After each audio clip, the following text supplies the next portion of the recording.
ISE TV, la télé qui vous connecte au Saint-Esprit.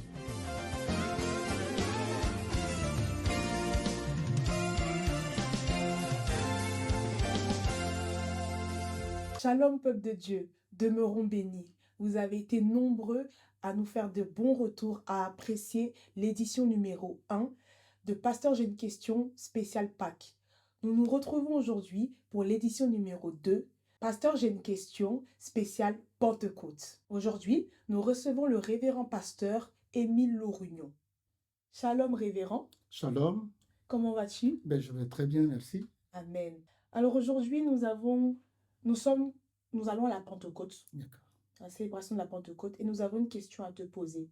Okay. Nous voulons savoir quel est le lien entre l'Ascension et la Pentecôte. Merci. Merci pour cette invitation. Merci aussi pour la considération que vous avez eue pour moi, à m'inviter justement à cette réflexion. Nous marchons vers Pâques et pour des chrétiens à Pentecôte, parce que nous sommes dans le temps de la Pâques, nous allons vers Pentecôte. Et vous m'avez saisi pour pouvoir réfléchir avec vous, pour l'Église et pour tout le monde d'ailleurs, comment on pourrait réfléchir, comment est-ce qu'on pourrait faire la gestion entre le lien qu'il y aurait entre l'Ascension et la Pentecôte. Merci. Je vais donc réfléchir avec vous, mais je voudrais juste remonter. C'est quoi? Je veux dire remonter, c'est-à-dire, je ne voudrais pas prendre la question comme elle est tout de suite, mais je voudrais vous dire une chose. Et je vais passer par une question à laquelle je vais répondre pour descendre à celle que vous m'avez posée. C'est quoi? Alors, comment allons-nous faire le lien? Le lien, c'est quoi? Concernant Jésus, justement, comment se fait-il que Jésus qui avait annoncé le royaume, ce n'est plus lui qui est annoncé, ce n'est plus le royaume qui est annoncé, mais c'est lui, Jésus, qu'on annonce. Comment cela se fait-il? Pourquoi donc on n'a pas pris simplement l'annonce, mais on a pris lui-même qui a été annoncé comme le royaume? Alors, je voudrais vous dire une chose. L'Église est très précise dans ce qu'elle donne comme enseignement quant à ce qui concerne le Christ. La foi du ressuscité impliquait quelque chose de sérieux. On ne pouvait pas prendre une moitié pour pouvoir l'ajuster avec l'autre. Il fallait toujours partir du début. Et ce début, c'est quoi? C'est-à-dire, l'annonce devait prendre en compte un tout. Le tout, c'est quoi exactement? Le tout, c'est-à-dire, pour la comprendre, il fallait passer par la passion, la mort du Christ, la résurrection, enfin, l'ascension et la Pentecôte. Et c'est cela. Engagé donc dans ce temps pascal, les apôtres se sont retournés au passé. Ils se sont retournés pour essayer de saisir l'histoire de Jésus comme étant la leur, comme une histoire de salut.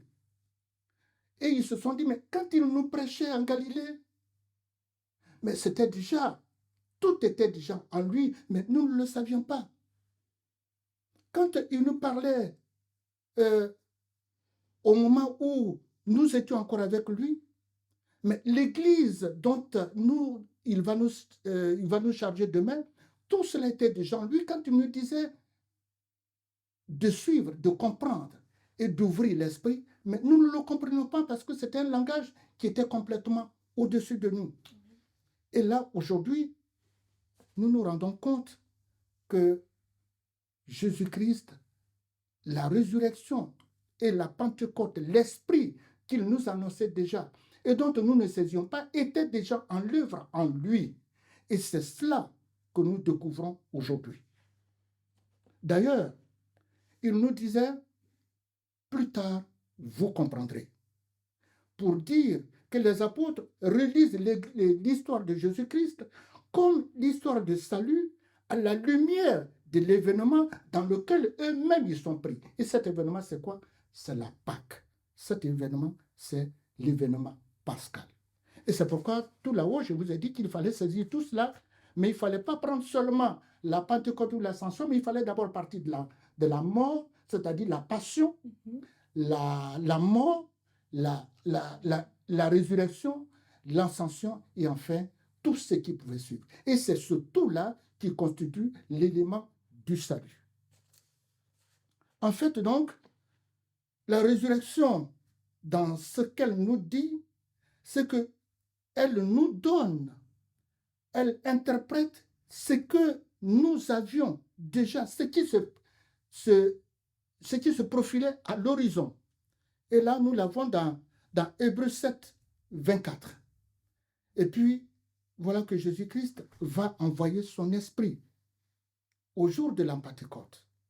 Et c'est déjà le premier fruit de son intercession de Rédempteur, déjà auprès de Dieu son Père. Le deuxième fruit, c'est l'acte de sa souveraineté commençante.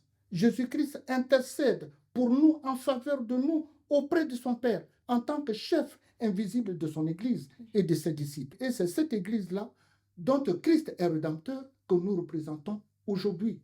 Et c'est cette Église qui reçoit l'Esprit pour pouvoir l'annoncer comme envoyé, comme témoin de sa résurrection, mais comme témoin de ce qu'il a fait avec nous depuis Galilée jusqu'à sa résurrection, où nous avons reçu l'Esprit depuis Jérusalem. En fait, serviteurs et servantes, nous savons que l'histoire de Jésus nous incorpore dans cet élan de l'annonce de l'Évangile. Nous devenons témoins de ce Christ-là qui nous a appelés dans notre état, qui appelait les disciples, qui n'en savaient rien. Il leur expliquait, ils ne saisissaient rien. Et quand il a dit, avec les différentes apparitions qu'il a eues, Marie-Madeleine, et les disciples auxquels il s'est adjoint, il est apparu pendant 40, après sa résurrection, il est resté à Jérusalem pendant 40 jours. Il leur a apparu le temps de les fortifier, mais il fallait qu'ils s'en aillent. Il fallait qu'ils s'en aillent. Et donc, ce départ-là, aujourd'hui, est le signe qu'ils ne le voient plus. Mais Jésus-Christ est permanemment présent avec eux. Il soutient l'Église dont il les a fait témoins, parce qu'ils sont les témoins de sa résurrection et ils sont les témoins de cette nouvelle Église naissante, parce que Christ les a appelés pour annoncer l'Évangile partout dans le monde. Voilà ce que je pouvais dire par rapport à cette annonce, par rapport à l'ascension et la Pentecôte. Nous sommes dans ce temps de la Pentecôte, mais nous sommes dans le temps, pour que nous ayons la Pentecôte, il faut que Jésus monte. Il faut d'abord qu'il monte pour que l'Esprit nous soit donné. Sans cela, l'Église ne peut pas prendre source. Et c'est ce que nous savons aujourd'hui, et c'est pour cela que nous sommes là, pour accueillir l'Esprit, pour que l'Église, qui va finalement s'étendre dans l'Église, nous soyons les témoins de cette grâce reçue par Jésus. Amen. Amen. Est-ce qu'en une phrase, en regardant bien la caméra, du coup, on peut répondre à cette question, c'est-à-dire, concrètement, vraiment en une phrase, quel est le lien entre l'ascension et la Pentecôte? L'ascension et la En Pentecôte, regardant vraiment que la caméra. l'ascension et la Pentecôte, c'est parce que Christ est parti, il est parti et il nous a envoyé l'Esprit. C'est pourquoi aujourd'hui nous allons fêter la Pentecôte, qui est la résultante, le fruit de son départ vers son Père, et qui nous envoie l'Esprit pour que nous soyons les témoins de cet Esprit que nous recevons. Amen. Amen. Merci beaucoup, révérend. Que le Seigneur te bénisse davantage. Merci. Amen. Merci.